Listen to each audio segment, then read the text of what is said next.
الملك بالحيرة. كانت الفرس تحكم على العراق وما جاورها منذ أن جمع شملهم قوروش الكبير بين 557 و 529 قبل الميلاد، ولم يكن أحد يناوئهم حتى قام الإسكندر المقدوني سنة 331 قبل الميلاد، فهزم ملكهم دار الثالث في معركة جوجملة وكسر شوكتهم. وبعد موت الإسكندر تجزأت بلادهم وتولاها ملوك يعرفون بملوك الطوائف، واستمروا يحكمون البلاد مجزأة إلى سنة 230 ميلادية. وفي عهد هؤلاء الملوك هاجر القحطانيون واحتلوا جزءا من ريف العراق، ثم لحقهم من هاجر من العدنانيين فزاحموهم حتى سكنوا جزءا من الجزيرة الفراتية. وعادت القوة مرة أخرى إلى الفرس في عهد أردشير مؤسس الدولة الساسانية، فإنه جمع شمل الفرس واستولى على العرب المقيمين على تخوم ملكه، وكان هذا سببا في رحيل قضاعة إلى الشام، ودان له أهل الحيرة والأنبار. وفي عهد أردشير كانت ولاية جذيمة الوضاح على الحيرة وسائر من ببادية العراق والجزيرة من ربيعة ومضر. وكان أردشير رأى أنه يستحيل عليه أن يحكم العرب مباشرة ويمنعهم من الإغارة على تخوم ملكه إلا أن يولي عليهم رجلا منهم له عصبية تؤيده وتمنعه، ومن جهة أخرى يمكنه الاستعانة به على ملوك الرومان الذين كان يتخوفهم، وليكون عرب العراق أمام عرب الشام الذين اصطنعهم ملوك الرومان. وكان يبقي عند ملك الحيرة كتيبة من الفرس ليستعين بها على الخارجين على سلطانه من عرب البادية. وكان موت جذيمة حوالي سنة 268 ميلادية. وبعد موت جذيمة ولي الحيرة عمرو بن عدي بن نصر اللخمي أول ملوك اللخميين في عهد كسرى سابور بن أردشير، ثم لم تزل الملوك من اللخميين تتوالى على الحيرة حتى ولي الفرس قباذ بن فيروز، وفي عهده ظهر مزدك وقام بالدعوة إلى الإباحية، فتبعه قباذ كما تبعه كثير من رعيته. ثم أرسل قباذ إلى ملك الحيرة وهو المنذر بن ماء السماء يدعوه إلى أن يختار هذا المذهب ويدين به، فأبى عليه حمية وأنفه، فعزله قباذ وولى بدله الحارث بن عمرو بن حجر الكندي بعد أن أجاب دعوته إلى المذهب المزدكي. وخلف قباذ كسرى أنوشروان، وكان يكره هذا المذهب جدا، فقتل المزدك وكثيرا ممن دان بمذهبه. وأعاد المنذر إلى ولاية الحيرة وطلب الحارث بن عمرو، ولكنه أفلت إلى ديار كلب فلم يزل فيهم حتى مات. واستمر الملك بعد المنذر بن ماء السماء في عقبه حتى كان النعمان بن المنذر الذي كانت ولايته في عهد كسرى برويز بن هرمز، وهو من أشهر ملوك المناذرة قبل الإسلام. ويحكى عن النعمان أنه كان يعتني بتربية الخيل والإبل والماشية، فكان يشتري خير فصائلها ويحميها لنفسه، ولا يسمح لأحد بالحصول عليها أو تلقيح نعمهم أو خيولهم منها إلا بإذنه. وقد اشتهرت اليحموم والدفوف من جملة خيوله. كما كان النعمان يحب ألوان شقائق النعمان، فأمر بحمايتها وبزراعتها حول قصره الخورنق حتى عرفت باسمه، وقال البعض بل نبتت على قبره. وبدأ التوتر والنفور بين كسرى بن هرمز والنعمان بن المنذر منذ أن أبى النعمان مد يد العون أو مصاحبة كسرى إلى بلاد الروم، عندما هرب هو وعدد من أقاربه ومناصريه من قائد جيشه بهرام جوبين الذي فرض سيطرته ونصب نفسه ملكا على بلاد فارس. فعاد كسرى إلى العرش بمساعدة إمبراطور الروم موريس وهزم بهرام.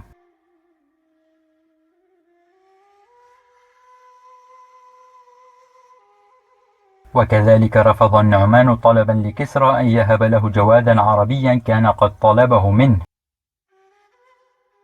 وقد ذكرت بعض المصادر العربية أن كسرى كان يوما في مجلسه، وقد ذكرت جمال العربي، فانتهز ذلك رجل عربي في مجلسه وهو زيد بن عدي، وأخبر كسرى بأن النعمان لديه من البنات والأخوات من هن آيات في الجمال، محاولا دس الفتنة بين الملكين.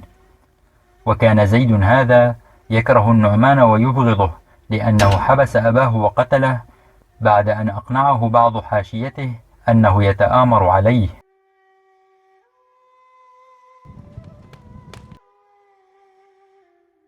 فأرسل كسرى زيدا هذا ومعه مرافق فارسي إلى النعمان،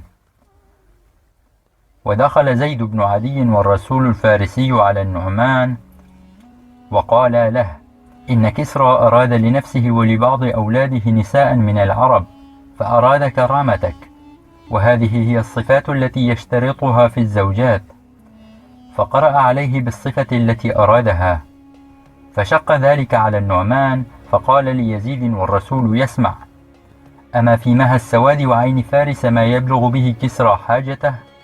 فقال الرسول لزيد بالفارسية: ما المها والعين؟ فرد بالفارسية: كاون، أي البقر. فأمسك الرسول، فقال زيد للنعمان: إنما أراد الملك كرامتك، ولو علم أن هذا يشق عليك لم يكتب إليك به. فأنزلهما النعمان عنده يومين، ثم كتب إلى كسرى: إن الذي طلبه الملك ليس عندي. وقال لزيد: اعذرني عند الملك. وبعد انقضاء اليومين عاد زيد والفارسي إلى كسرى، وقرأ عليه زيد كتاب النعمان وأوغر صدره، وقال: فسل هذا الرسول الذي كان معي عما قال. فقال للرسول: ما قال؟ فقال الرسول: أيها الملك، إنه قال: أما في بقر السواد وفارس ما يكفيه حتى يطلب من عندنا. فعرف الغضب في وجه كسرى، ونجحت خطة زيد في الإيقاع بين كسرى والنعمان، وشاع هذا الكلام حتى بلغ النعمان، وسكت كسرى أشهرا على ذلك، وأخذ النعمان يستعد ويتوقع.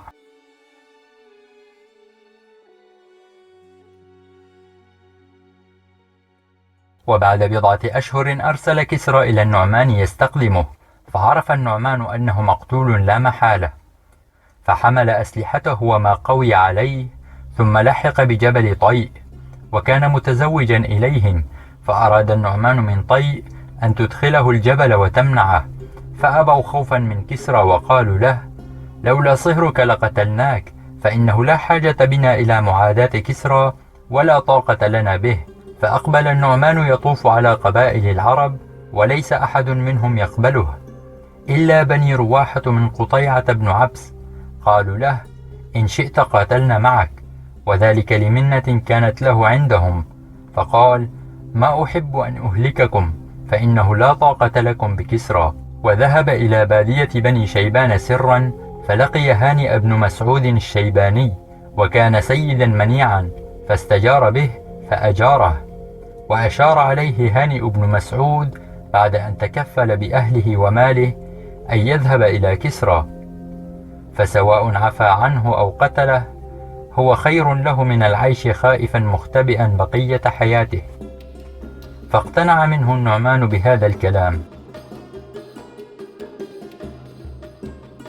اختار النعمان خيلا وحللا يمانية وجواهر، ووجه بها إلى كسرى، وكتب إليه يعتذر ويعلمه أنه صائر إليه، ووجه بها مع رسوله، فقبلها كسرى وأمره بالقدوم إليه. فعاد إليه الرسول فأخبره بذلك، وأخبره بأنه لم ير له عند كسرى سوءا. فأودع هانئ بن مسعود أهله وماله، وفيهم 400 درع، وقيل 800 درع. وتوجه النعمان إلى كسرى، فلقي زيد بن عدي على قنطرة ساباط، فقال: أنج نعيم إن استطعت النجاة. فقال: أنت يا زيد فعلت هذا؟ أما والله لئن انفلت لأفعلن بك ما فعلت بأبيك. فلما بلغ كسرى أنه بالباب بعث إليه فقيده.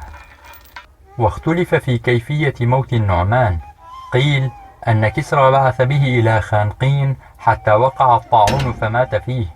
وقيل أن كسرى بعد أن قبض على النعمان بن المنذر وأولاده سقاهم سما فماتوا.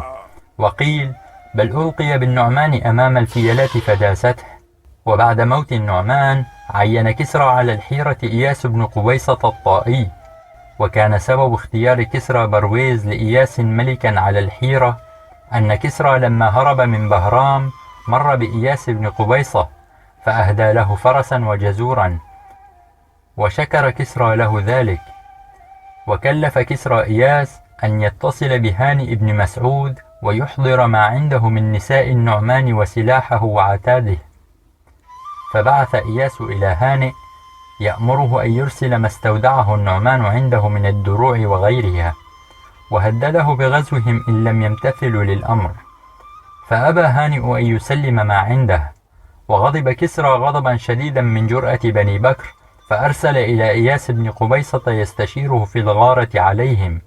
ويبدو أن إياس لم يكن يريد قتال بني بكر بن وائل، فأشار على كسرى عمرو بن عدي بن زيد أخو زيد بن عدي، وكان كاتبه وترجمانه بالعربية وفي أمور العرب، أن يرسل عليهم بالجنود لتأديبهم فورا. وكان عنده أيضا النعمان بن زرعة التغلبي، وهو يحب هلاك بكر بن وائل، فأشار عليه أن يؤجل انتقامه إلى الصيف، لأن بكر بن وائل سينزلون ماء ذي قار من شدة الحر، وعندها سيسهل عليه القضاء عليهم. فوافقه كسرى وأقرهم. عقد كسرى للنعمان بن زرعة على تغلب، وخالد بن يزيد البهراني على قضاعة وإياد، وجعل إياس بن قبيصة على العرب كلها، ومعه كتيبتاه الشهباء والدوسر. وكانت العرب 3000. وعقد للهامرز على 1000 من الأساورة، وعقد لخنابرين على 1000، وبعث معهم باللطيمة، وهي عير تخرج من العراق فيها البز والعطر والألطاف، توصل إلى باذان عامل كسرى باليمن، وأمر عمرو بن عدي أن يسير بها. وكانت العرب تخفرهم وتجيرهم حتى تصل اليمن. وأمرهم كسرى إذا شارفوا بلاد بكر بن وائل ودنوا منها أن يبعثوا النعمان بن زرعة يأخذ منهم وديعة النعمان، و100 غلام منهم يكونون رهنا بما أحدث سفهاؤهم أو القتال. وقد كان كسرى قد عاقب بني تميم يوم الصفقة عندما نهبوا اللطيمة، لذا فالعرب وجلة وخائفة منه.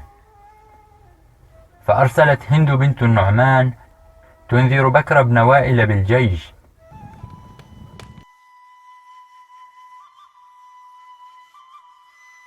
سار هانئ بن مسعود حتى انتهى إلى ذي قار فنزل به، وأقبل النعمان بن زرعة حتى نزل على ابن أخته مرة بن عمرو من بني عجل، وأخذ يحذرهم من جيش الفرس وينصحهم بالاستجابة لمطالبهم.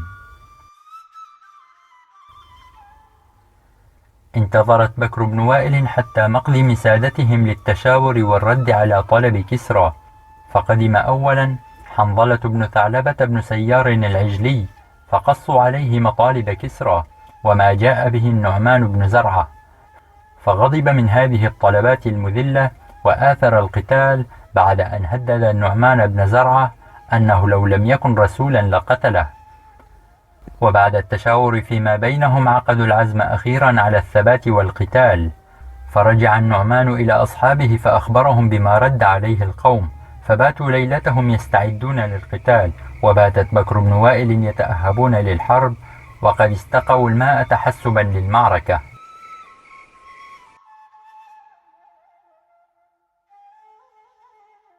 قبل أن تبدأ الحرب جرت المراسلات بين بني شيبان وقبائل العرب، كما جرت المراسلات بين قبائل بكر نفسها، فجاءت الوفود من بني بكر بن وائل في اليمامة والبحرين، وكذلك طلب الأسرى من بني تميم عند بني شيبان منهم أن يقاتلوا معهم، قائلين: نقاتل معكم فإننا نذب عن أنفسنا. وقد أرسل قوم من طي والعباد وإياد وسائر من كان مع العجم من العرب سرا إلى بكر بن وائل يعلمونهم أن انتصارهم على الفرس أحب إليهم. وقال رسولهم: أي الأمرين أعجب إليكم، أن نطير تحت ليلتنا هذه فنذهب، أو نقيم ونفر حين تلاقون القوم؟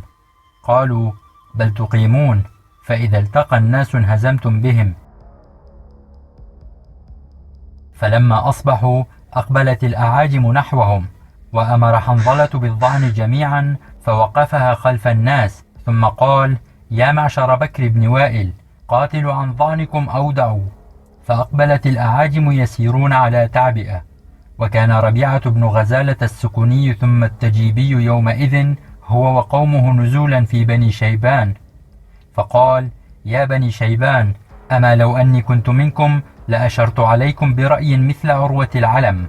فقالوا: فأنت والله من أوسطنا فأشر علينا. فقال: لا تستهدفوا لهذه الأعاجم فتهلككم بنشابها، ولكن تكردسوا لهم كراديس، فيشد عليهم كردوس، فإذا أقبلوا عليه شد الآخر. فقالوا: فإنك قد رأيت رأيا. ففعلوا. فلما تقارب القوم والتقى الزحفان، قام حنظلة بن ثعلبة فقال: يا معشر بكر بن وائل، إن النشاب الذي مع الأعاجم يعرفكم، فإذا أرسلوه لم يخطئكم، فعاجلوهم باللقاء وابدأوهم بالشدة. ثم قام إلى وضين راحلة امرأته فقطعه، ثم تتبع الظعن يقطع وضنهن لئلا يفر عنهن الرجال، وقال: ليقاتل كل رجل منكم عن حليلته، فسمي يومئذ مقطع الوضين. ثم ضرب قبة على نفسه ببطحاء ذي قار، وآل ألا يفر حتى تفر القبة. وقطع 700 رجل من شيبان أيدي أقبيتهم من مناكبها لتخف أيديهم لضرب السيوف. ثم قام هانئ بن مسعود فقال: يا قوم، مهلك معذور خير من نجاء معرور، وإن الحذر لا يدفع القدر، وإن الصبر من أسباب الظفر، المنية ولا الدنية، واستقبال الموت خير من استدباره، والطعن في الثغر خير وأكرم من الطعن في الدبر. يا قوم، جدوا فما من الموت بد، فتح لو كان له رجال، أسمع صوتا ولا أرى قوما. يا آل بكر، شدوا واستعدوا، وإلا تشدوا تردوا. ثم قام شريك بن عمرو بن شرحبيل بن مرة بن همام فقال: يا قوم، إنما تهابونهم أنكم ترونهم عند الحفاظ أكثر منكم، وكذلك أنتم في أعينهم، فعليكم بالصبر، فإن الأسنة تردي الأعنة. يا آل بكر قدما قدما.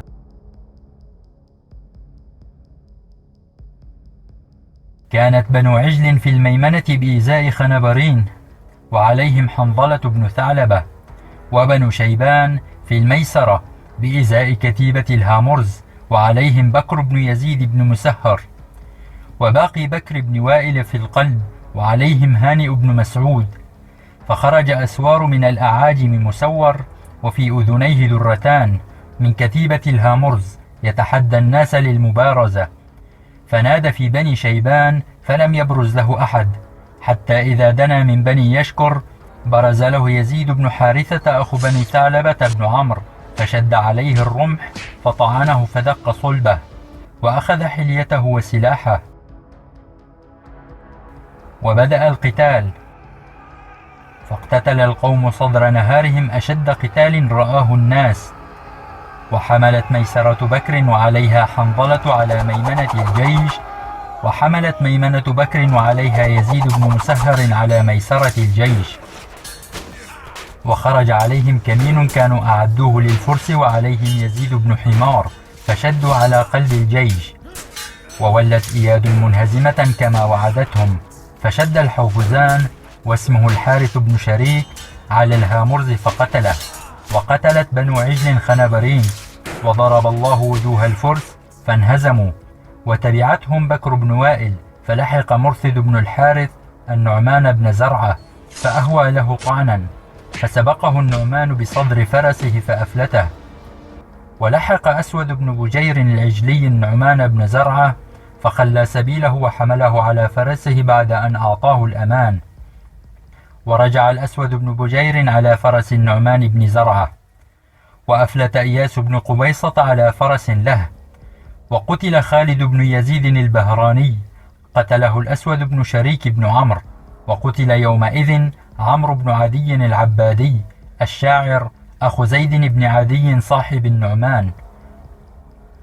وهكذا انقضى اليوم الأول، وبات الفريقان ليلتهم، حتى إذا كان اليوم الثاني من القتال جزعت الفرس من العطش فصارت إلى الجبابات، وأتبعتهم بكر بن وائل إلى الجبابات، فعطش الأعاجم فمالوا إلى بطحاء ذي قار، وبها اشتدت الحرب، فأتبعتهم بكر بن وائل يقتلونهم بقية يومهم وليلتهم حتى أصبحوا من الغد، وقد شارفوا السواد ودخلوه، فذكروا أن 100 من بكر بن وائل و70 من عجل و30 من أفناء بكر بن وائل أصبحوا وقد دخلوا السواد في طلب القوم، فلم يفلت منهم كبير أحد. وأقبلت بكر بن وائل على الغنائم فقسموها بينهم، وكذلك قسموا تلك اللطائم بين نسائهم.